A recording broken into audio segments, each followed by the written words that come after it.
ESPN college football insider, Oklahoma State alum, Brett McMurphy. He's on BYU Sports Nation. Brett, welcome to the show. BYU against the top-tier AAC team in Miami. In your opinion, why is this a good fit for both of these, for the conference and for BYU? Well, I think it's certainly good for BYU because, as you talked with Mike Oresco about it, BYU's in a unique situation, is an independent, and basically Tom Holmoe has to go out and get these bowl deals as early as he can. And, to be able to get the Miami Beach Bowl, I think it's a good bowl. It's a good location. As you guys mentioned, BYU hasn't gotten down to this part of the country much. If I added it up right, I think this will be the 7th appearance UCF game. This year will be the 6th trip to Florida. And I think one thing that's interesting that Mike kind of didn't mention, but as far as your opponent in the game, I think the better that BYU is, the better opponent that you're going to get. Yeah. If BYU comes into this game at 6-6, then the American is, not as inclined to pair you up with one of their better teams in the league. However, if BYU comes in at 9-3, 10-2, whatever, certainly they want to pair it up with a better team from the American. So it's almost as much on BYU as it is the American on who their opponent will be. The unfortunate thing is, and I agree with Mike, and no conference really wants this unless it's a last resort. You don't want a rematch. So hopefully on BYU's side, UCF and UConn do not have, are not potential teams for this bowl game, because you certainly would not want a rematch unless, it's a clear cut. BYU came in at 9-3, 10-2, and you got at 9-3, 10-2 UCF. Then you would have to do the rematch. But obviously they would prefer not to do that. Brett McMurphy of ESPN, who broke the news about the Miami Beach Bowl, is live from Dallas at the college football playoff meetings today. We'll get to that stuff in a moment, Brett. But is this one of the better situations for BYU in a bowl game as an independent? Well, yeah, because when you look around at all there's 39 bowl games this year, but wait, there's 40 next year. Yeah, so there's unbelievable. Probably 50 the year after that. Yeah, so. But the point is, all of these bowl games are contractually locked in with all these conferences. 20 of the 39 pit the Power 5 teams against each other, and then you've got a number of the remaining 19 bowls that also include Power 5 teams against other conferences. But my point is, every one of these 39 bowl games have conference tie-ins. So to be able to cut a deal with a conference to allow BYU to take that spot is not easy, and it's huge. And basically, Conference USA was supposed to play the American in the Miami Beach Bowl this year. Conference USA actually purchased the Bahamas Bowl. I heard you guys ask about getting BYU down yes, there. Yes, please. So you need to call Britton Banowski with Conference USA to set that game up. But so basically, the American, BYU, and Conference USA worked out a deal allowing Conference USA to lose their spot in the Miami Beach Bowl that would allow BYU to get into this game. And when you look realistically at the bowl games that BYU or Army or Navy, because they're in the same situation, could get into, I think this is one of the better locations for them. It's a brand new bowl. It's in a baseball stadium. It's a great location. I know Mike mentioned the dates. The two dates I've heard is December 20th and December 23rd. Obviously, nothing's official yet, but it will be definitely, anywhere from 2 to 5 days before Christmas. That's set in stone. It's just figuring out specifically what day. Brett McMurphy of ESPN College Football Insider is on BYU Sports Nation. We asked Mike Oresco this, and I'm interested to get your take, Brett, is where is BYU's place in the, now it seems like, constantly shifting landscape of college football? Where do they fit in from a national standpoint? Well, I've been asked this before a number of times, and I want to start it out with, do not shoot the messenger, because I'm just telling you what people tell me, and this is the reality. And I think a lot of BYU, I was out there a couple of years ago when you guys moved to Media Day, being right? an independent. Yeah, I thought it was a great move. But literally, the instant after BYU made that move, the entire college football world changed, and a lot of things have changed. And to be very bluntly, BYU's not in the Power 5 conference group, yeah. and Notre Dame is. And So you're kind of fighting an uphill battle. And, it doesn't mean you can't succeed. It just means you're not going to get as much money as the Power 5 schools. You're not going to have as many opportunities. So that's always going to be tough. Obviously, if BYU could ever get in a Power 5 conference, then I think they would take that over being an independent. That's a speculation on my part. That's no inside information. But just from the basic finances, you'd have to do that. You've got, the ACC, the Big 12, all these different conferences making over $20 million a year in media rights. BYU's making, a ballpark 4 or 5 a year. That may be a little bit more or less than that, but that's similar, or actually it's a little better than some of the other non-Power 5 conferences. So unfortunately for BYU, they've got to hope that there's more shifting as far as conferences, because that's the only way they're going to get in to a power conference. And they're kind of in a similar but different situation as UConn. UConn's in the American. They tried to get to the ACC. They couldn't. The best hope for the BYUs and the UConns of the world is that the Big Ten decides to go to 16 schools, because then I believe the SEC will then react, and they'll go to 16, and then I think the ACC goes to 16, and then you've got the Big 12 who could lose teams to any of those conferences trying to beef up their league. And so I think by those dominoes falling, then in some way, somehow, I think a UConn or a BYU would then get into those Power 5 leagues, because I believe once, Jim Delaney pushes the button and gets to 16, and then the resulting shifts are made, I think that's it. That's the last time we're going to see all these musical chairs, and it's going to be set, and then I think you'll see a bigger split between the Power 5 and non-Power 5. And I don't know if you're not in a non-Power 5, if you're going to be able to compete with the Power 5 on a long-term basis. That's kind of a long-winded answer, but that's how I see it. ESPN's Brett McMurphy is on BYU Sports Nation. What's the most likely conference that BYU would get invited to if that expansion happens again? Well, obviously geographically, which used to matter and it doesn't really anymore, but you would obviously have to look at the Big 12 and the Pac-12. And I get, questioned on Twitter, pretty much weekly about BYU to the Big 12. And I talk to my sources, and I keep getting the same message. If the Big 12 is going to do anything, they're going east. They're not going west.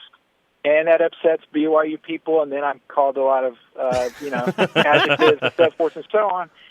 But again, keep in mind, if we go back 10 years, would the ACC have ever thought they would have Louisville? Would they have ever thought they would have Pittsburgh? So, just because what appears to be the best case scenario now, or seems the most likely scenario now, there could be other factors that change the whole dynamic on the board, where all of a sudden, if the Big 12 wanted to go east, but now all of a sudden the Big 10's up to 16, the SEC's up to 16, and now they're like, hey, we've got to get more teams or we're going to dissolve, or the Pac-12 is going to grab some teams and go to the Pac-16, then all of a sudden, well, we didn't want BYU back then, but now we really need them to help us out. And an example is UCF in the Big East. USF in Tampa did not want UCF in Orlando in the Big East. They were in Conference USA because they were afraid it would hurt USF. They're located about 90 miles apart in Tampa and Orlando. However, that changed when the Big East, broke up and splintered, and the American created their own league. And so, basically, the Big East / American went from not wanting to put UCF in to, hey, we need these guys, and it turns out UCF is now one of the top teams. Brett McMurphy, ESPN College Football Insider on BYU Sports Nation, giving great insight into where BYU fits into the national landscape of college football. He also broke the news about the inaugural Miami Bowl, inviting BYU to participate sometime in late December. Brett, I want to ask you about one of BYU's emerging superstars, Taysom Hill. He's a guy that the Sporting News has ranked as one of the top 15 college football players in all of America. When you look at Taysom, what kind of a chance does he have to make national noise as a quarterback? Well, he definitely has. I think he's already made national noise. I mean, I think he just scored again against Texas. So, he's just a tremendous player, and we actually did the NCAA just passed that new rule about 15-yard penalty for hitting a quarterback below the knees in a passing situation. And I was on College Football Live with Trevor Maddox of BYU fame. Our homeboy. And, I mentioned that, I think this rule is going to be difficult because you have a lot of quarterbacks that obviously run the ball and throw the ball well. I mentioned that Taysom's one of the few players in the country last year that led his team in rushing and passing. So he's certainly one of the premier players. Obviously with any awards and recognition, whether it's fair or not, a lot of it depends on how well your team does. If BYU is ranked and doing well, then he's going to get a lot of attention. And if BYU's, floating around the 500 mark, then he's probably not going to get a lot of attention. Is that fair? No, but that's the reality of it. But I think he's a tremendous player and certainly got a chance to watch a couple of the games last year on TV, and I was very, very impressed. ESPN's Brett McMurphy is on BYU Sports Nation. I want to go back to what you were talking about, conference realignment and whatnot. Of the teams that are available out there for expansion to some of the Power Five, as you mentioned, where does BYU fit among those teams that are attractive to the bigger conferences should realignment happen again? I mean, it's like one of those charts where if you answer yes or no, and then it takes you to a different question, and then you answer yes or no, and it takes you to a different question. Sunday play being one of those questions? Well, it really depends on what teams are moving, okay? Because right now there's not going to be any movement. If nobody does anything in the Power 5 leagues, they'll stay this way. The Big Ten will stay at 14, the ACC's at 14.5. The Big 12 will stay at 10. As much as people want them to get to 12 schools, they have no reason to go to 12 schools if nobody else makes moves, because there aren't two schools out there that they can add that would add value to their conference per team. They would add value to the conference, but the slices of the pie, if you will, would be smaller. So you're making less money by adding two schools for the Big 12. Yeah. So they're not going to do anything. The Pac-12 is locked in geographically to get to 16, and ironically, they were almost the first conference to get to 16. I think what could happen, and BYU fans should keep an eye on this, Maryland obviously has a lawsuit against the ACC. They don't feel they have to pay the full exit fee to leave. They're going to the Big Ten. If Maryland can get out of paying the full exit fee to the ACC, I think that the Big Ten makes a run at two more ACC teams. And then if that happens, pardon my French, but all hell breaks loose. Because then you're going to have the ACC scrambling to add back to their conference. I think then the SEC feels forced to get to 16 because the Big Ten is now at 16. Again, where the SEC going to draw teams? They're probably going to look to the ACC. They could look to the Big 12. Now, keep in mind, all of these different leagues, except the SEC, have grant of rights, which basically mean if you leave your conference, you don't lose your future TV revenue. It stays with your old conference and doesn't go with the school. It's very complicated. A lot of people believe that this cannot be enforced in a court of law. Of course, nobody's challenged it yet.